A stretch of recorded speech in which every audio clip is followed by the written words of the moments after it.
built to thrive, yeah. I think that we've all had enough. What keeps you up at night, yeah.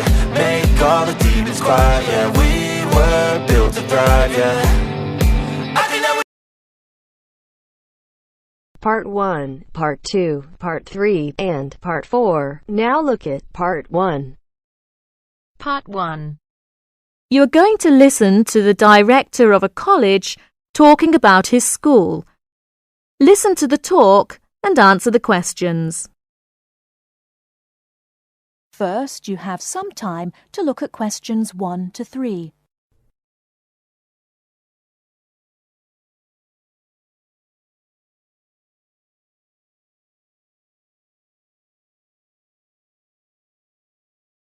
Now we shall begin.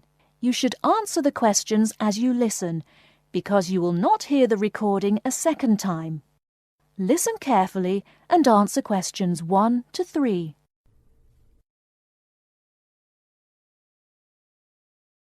Many of you already have a reasonably firm idea of the general subject area you wish to study.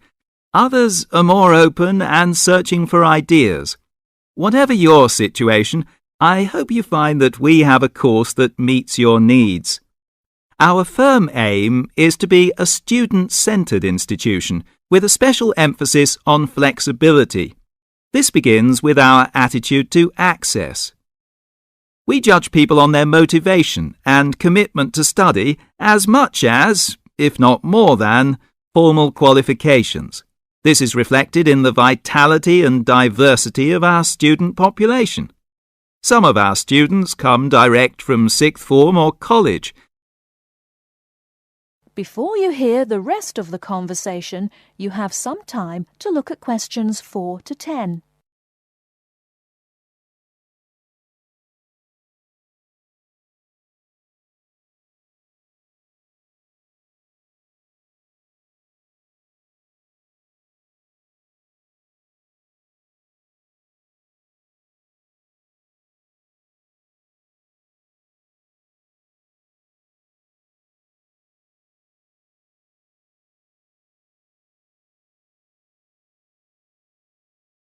Now listen and answer questions 4 to 10. Others are coming into higher education after a short or long gap from formal education. Some are seeking a specific set of skills with a particular job or profession in mind. Others are retraining or studying to give their careers a new direction or dimension. Some are learning about the very latest scientific, technological and commercial knowledge. Others are stretching their minds on sensitive environmental, social and cultural issues. Even a casual observation of the mix of our student body indicates that we're close to our aim of being a polytechnic for the whole community. To meet our students' needs, we have 500 academic and a further 500 support staff committed to good quality teaching, high standards, and sensitive and sympathetic student care. We have probably the longest experience of understanding and dealing with the differing needs of a diverse student population. I hope you'll find a suitable course at the Polytechnic College. If you want to come to the college and we consider you suitable, we'll do our best to find you a place. And when you're here, we'll work hard to make your experience enjoyable, stimulating, and educationally rewarding. That is the end of Part 1. You now have half a minute to check your answers.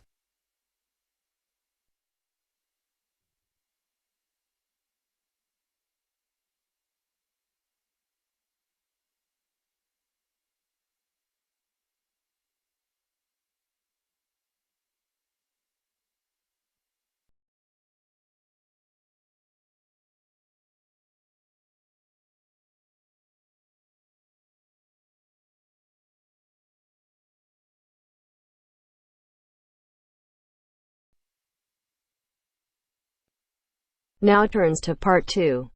Part 2. You'll hear a tutor and two students discussing modern European writers. First, you have some time to look at questions 11 to 16.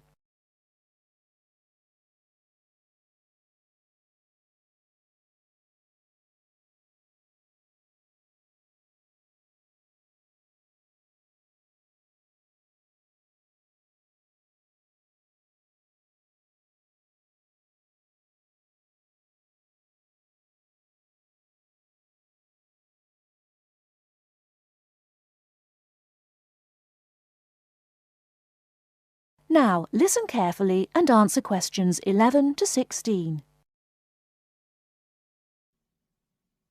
Okay, so to continue our look at modern European writers who have focused on the future in their work, today we're talking about H.G. Wells. Last week, I asked you both to do some background research on Wells, which we're going to discuss now. Gitanjali, tell us about H.G. Wells. Right. So, H.G. Wells was a hugely successful British science fiction writer, writing at the end of the 19th and the start of the 20th century, and much of his work focused on predicting the future. Jason, do you think Wells was just using the future as a narrative device in his fiction? No. He really believed we can predict the future. In fact, he gave a speech at the Royal Institution in London in 1902 called The Discovery of the Future. And the point he was making was that by looking at what you know about the present and about science, it's quite possible to predict the future. Indeed. Gitanjali, do you think Wells was always optimistic in his predictions? Not at all. In fact, he varied in his predictions from being extremely pessimistic about the future to being optimistic. Interestingly, one theory I read links the attitude in Wells's work to his own health. When he was writing The Time Machine, which was published in 1895, he'd just been diagnosed with an incurable fatal disease. Not surprisingly, the book is very pessimistic, being about a dystopia in the future, a long time in the future, the year 802-701 in fact, where there are two races on Earth, the Morlocks and the Eloi, and the Morlocks actually eat the Eloi. I thought it was interesting, though, that it was H.G. Wells who actually came up with the phrase time machine. So despite being pessimistic, the work has had a lasting effect on our culture. Right. After The Time Machine, though, H.G. Wells didn't die, of course, and his recovery might be why he began to be a bit more optimistic about the future. So that brings us to his first utopia, Anticipations. Jason, tell us about that. Well, Anticipations, or to give it its full title, Anticipations of the Reaction of the Mechanical and Scientific Progress upon Human Life and Scientific Thought, was published in 1901 and was set in the New Republic of the year 2000. Some of the things Wells predicts are fairly close to our reality today, including 24-hour news, global telecommunications, and even a European Union. We'll come back to the accuracy of Wells's predictions a little later. Gitanjali, how was Wells's work received at the time? Well, although Wells was extremely successful, not everyone respected his work or his predictions. Another well-known science fiction writer, Jules Verne, viciously attacked him for works such as The First Man in the Moon, which Verne argued weren't rooted in scientific fact at all. That's right. Now, Wells wrote a number of other utopian visions of the future. Jason? Yes. In A Modern Utopia, published in 1905, his vision was of a world where there's no private property, where everyone has access to wonderful healthcare, and interestingly, where everyone's personal information is stored on cards in a central database outside Paris. Apart from the healthcare, I'm not sure everyone today would see that as a positive view of the future. Neither am I. And, on a similar note, Wells strongly believed in population control and, in The Shape of Things to Come, which was published in 1933, he sees and supports a world where the population is kept at 2 billion. Once again, I'm not sure most people today would necessarily see that as a good thing. Before you hear the rest of the talk, you have some time to look at questions 17 to 20.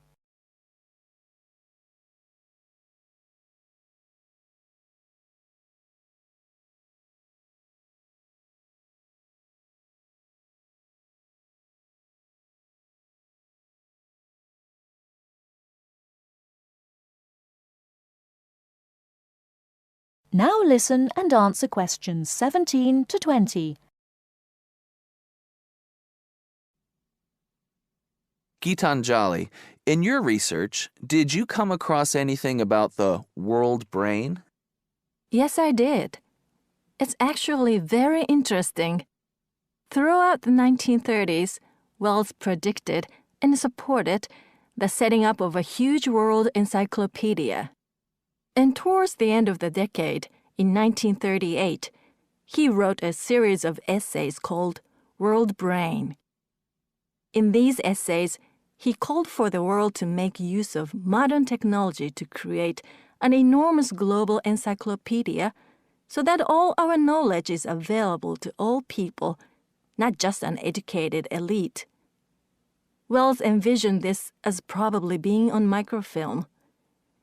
He thought it would allow anyone, anywhere in the world, to look at any book or any document. He also thought it would be created by everyone, once again, not just by an elite. Yes, and as you can imagine, many people today say that the internet has basically fulfilled his prediction. Of course, it doesn't use microfilm, but essentially, it does meet all Wells's main requirements.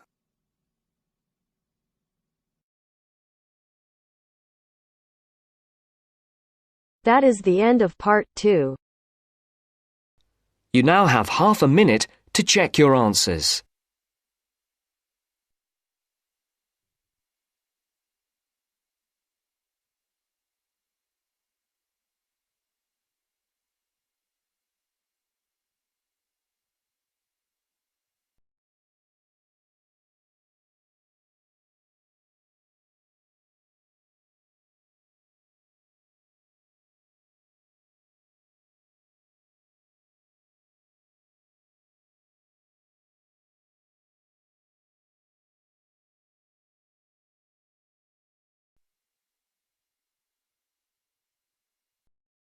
Now turns to part 3.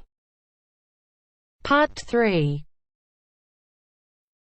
You will hear 2 business studies students discussing a presentation they'll do on an article on working effectively in groups. First, you have some time to look at questions 21 to 26.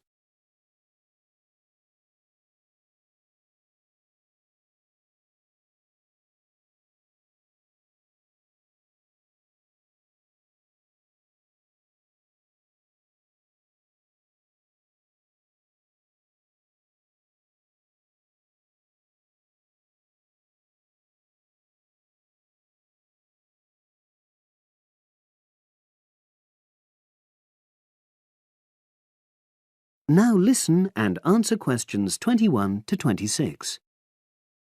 So, Brad, what did you think of the article on group work? Oh, hi, Helen. Yeah, it was pretty good, with helpful pieces of advice on how to make group work effective. I think we were lucky to be given such a straightforward text to present at the Management Skills Seminar. Yeah.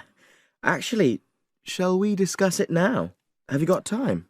Sure. It's only a 10-minute presentation, so we just need to explain and then give our views on the main points raised in the article. I'll jot down some notes. Right. So, there are 3 main sections. I suggest we start with listening. Yeah, effective listening in groups, because it's not something that's frequently covered on courses in our field. No, and we should say that in the presentation. Yeah. And also effective listening's pretty simple, you know. I don't think it's hard to learn. Well, people think it's easy, but in my experience, most of us tend to be very lazy listeners. Okay, I wouldn't argue with that. Something I do think we should emphasize is the power of the listener's posture, gestures, etc., in making speakers feel respected. Not that you're just waiting for them to finish before jumping in with your own ideas. Uh-huh. Okay, right. The next section is on goal setting. Let's make sure we're clear what the article says on this. Yeah.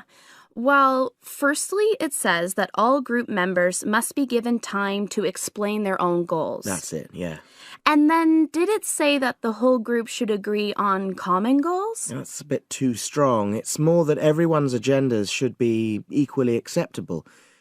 But it does say that goals have to be realistic, Achievable within a particular time? You've got it. That's really what the article's saying. There isn't really any point in having ideals if group members know they won't come to anything within a reasonable period. So, I think a summary covering those points will be enough for that part of the presentation, don't you? Yeah. Now, the last section is about conflict resolution. Actually, I thought it was the worst part of the article. Me too. I don't think it went into sufficient detail on the issue. Actually, I thought it devoted too much space to it, but that it was all rather boring, It didn't mention some of the more radical theories. Absolutely. I found that really irritating. Right, and also I think it could have said more about conflict sometimes being healthy in groups. Absolutely. It just mentioned rather glibly about how we should avoid thinking of winners and losers, and that quick resolution of conflict is always desirable. Without explaining what these terms mean? Well, it gives quite detailed definitions, but doesn't develop a proper argument. Right. So, for the presentation, I think we just give some definitions and then explain what we felt were the weaknesses in the article's treatment of conflict resolution. Yeah, good. Now you have some time to look at questions 27 to 30.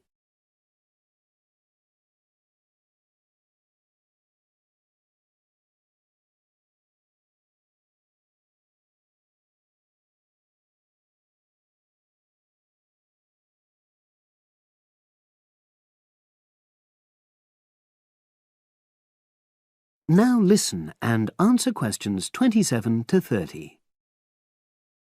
So, let's think about what we have to prepare for the actual presentation. Well, I suppose we'll use PowerPoint, but I'm hopeless at using it, especially if it has any visuals. I really have to look into doing a course on it because I know I'll need it in the future. Don't worry, I'm quite happy using PowerPoint and I'll put it together when everything else is ready. That's a relief. But yes, do that later. Okay. Now, I heard the tutor saying we have to include some well-chosen quotations from the article. I'm not sure if we do. I'll email him to find out. No need. I can just have a look at the specs he gave us when he set the task. That'll be quicker. But the tutor definitely said we have to prepare a handout to go with the talk. I'm not really sure how we do that. Sarah did one last year. Who's she? She's doing the same option as me on marketing. I'll ask her advice on what to include. Great. So that just leaves the bibliography at the end. I suppose it'll mainly be articles. Yeah. So we'll just look on the web, and we can leave that till later. But we've been advised against that? Well, we could have a look through some journals in the library. I think we should start by looking through module handbooks. I think that'll give us some good leads. Yeah, you're probably right. So that's all the topics.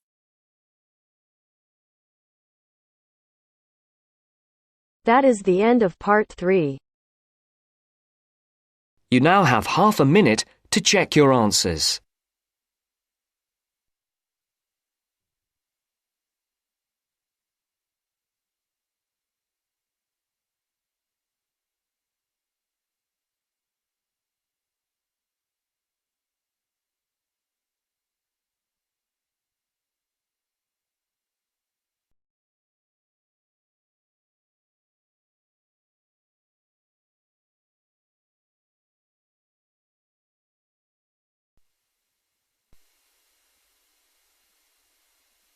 Now turns to part 4.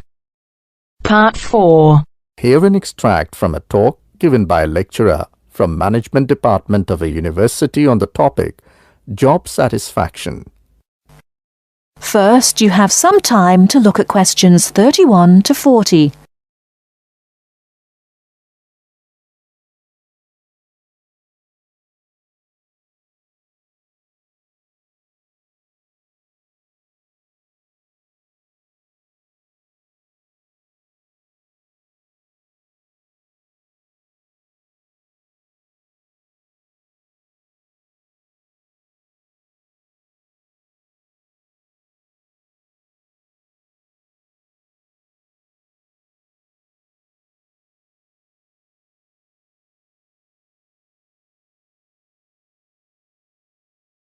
Now, listen carefully and answer questions 31 to 40. Job satisfaction is how happy an individual is with his or her job. Scholars and human resource professionals generally make a distinction between affective job satisfaction and cognitive job satisfaction. Affective job satisfaction is the overall extent of pleasurable emotional feelings individuals have about their jobs and is different from cognitive job satisfaction, which is the extent of individual satisfaction with particular facets of their jobs such as pay, pension, arrangements, working hours, and numerous other aspects of their jobs. At its most general level of conceptualization, job satisfaction is simply how content an individual is with his or her job. Affective job satisfaction is usually defined as a one-dimensional, subjective construct representing an overall emotional feeling individuals have about their job as a whole. Hence, affective job satisfaction for individuals reflects the degree of pleasure or happiness their job in general induces. Cognitive job satisfaction is usually defined as being a more objective and logical evaluation of various facets of a job. As such, cognitive job satisfaction can be one-dimensional if it comprises evaluation of just one aspect of a job, such as pay or maternity leave, or multidimensional if two or more facets of a job are simultaneously evaluated. Environmental factors. One of the most significant aspects of an individual's work in a modern organization concerns the management of communication demands that he or she encounters on the job. Demands can be characterized as a communication load. Individuals in an organization can experience communication overload and communication underload, which can affect their level of job satisfaction. Communication overload can occur when an individual receives loads of message in a short period of time, which can result in unprocessed information, or when an individual faces more complex messages that are more difficult to process. Due to this process, given an individual's style of work and motivation to complete a task, when more inputs exist than outputs, the individual perceives a condition of overload which can be positively or negatively related to job satisfaction. In comparison, communication underload can occur when messages or inputs are sent below the individual's ability to process them. According to the ideas of communication overload and underload, if an individual does not receive enough input on the job or is unsuccessful in processing these inputs, the individual is more likely to become dissatisfied, aggravated, and unhappy with their work that leads to a low level of job satisfaction. Superior-subordinate communication. Superior-subordinate communication is an important influence on job satisfaction in the workplace. The way in which subordinates perceive a superior's behavior can positively or negatively influence job satisfaction. Communication behavior, such as facial expression, eye contact, vocal expression, and body movement, is crucial to the superior-subordinate relationship. Nonverbal messages play a central role in interpersonal interactions with respect to impression formation, deception, attraction, social influence, and emotional bonding. Individuals who dislike and think negatively about their supervisor are less willing to communicate or have motivation to work whereas individuals who like and think positively of their supervisor are more likely to communicate and are satisfied with their job and work environment. A supervisor who uses nonverbal immediacy, friendliness, and open communication lines is more likely to receive positive feedback and high job satisfaction from a subordinate. Strategic employee recognition. Employee recognition is not only about gifts and points. It's about changing the corporate culture in order to meet goals and initiatives, and most importantly, to connect employees to the company's core values and beliefs. Strategic employee recognition is seen as the most important program, not only to improve employee retention and motivation, but also to positively influence the financial situation. The vast majority of companies want to be innovative, coming up with new products, business models, and better ways of doing things. However, innovation is not so easy to achieve. A CEO cannot just order it and so it will be achieved. You have to carefully manage an organization so that over time innovations will emerge. Individual factors. Mood and emotions form the effective element of job satisfaction. Moods tend to be long-lasting, but often weaker states of uncertain origins, while emotions are often more intense, short-lived, and have a clear object or cause. Positive and negative emotions were also found to be significantly related to overall job satisfaction. It was found that suppression of unpleasant emotions decreases job satisfaction, and the amplification of pleasant emotions increases job satisfaction. There are two personality factors related to job satisfaction: alienation and locus of control. Employees who have an internal locus of control and feel less alienated are more likely to experience job satisfaction, job involvement, and organizational commitment. The characteristics like high self-esteem, self-efficacy, and low neuroticism are also related to job satisfaction.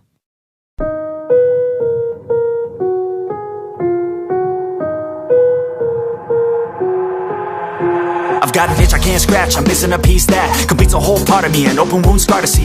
Everybody come here, gather round, welcome to the freak show, the best in town.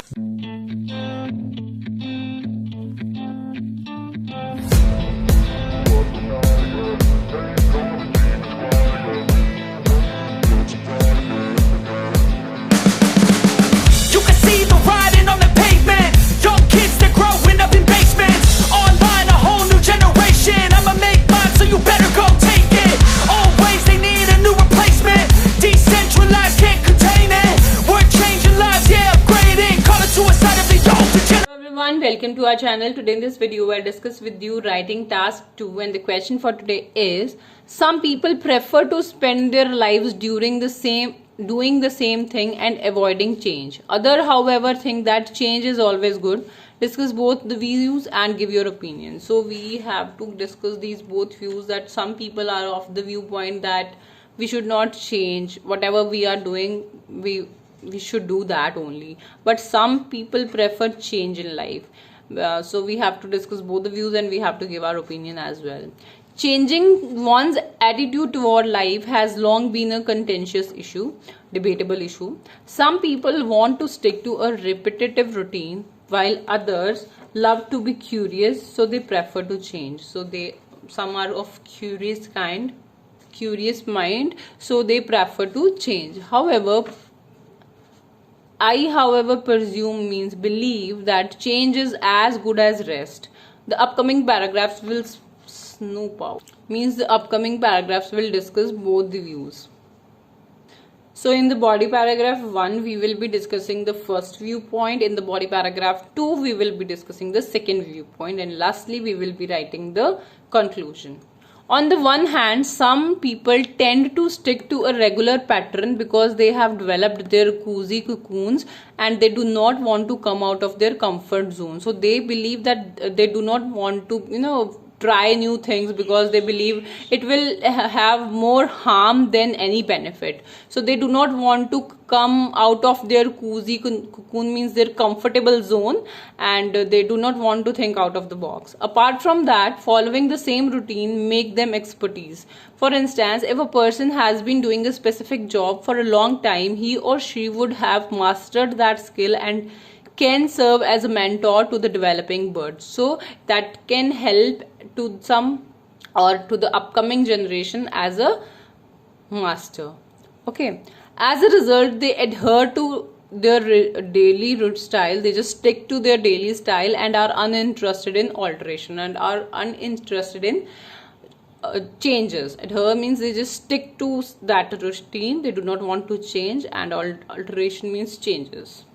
Now moving to body paragraph 2, in which we will be discussing about the people who love to change.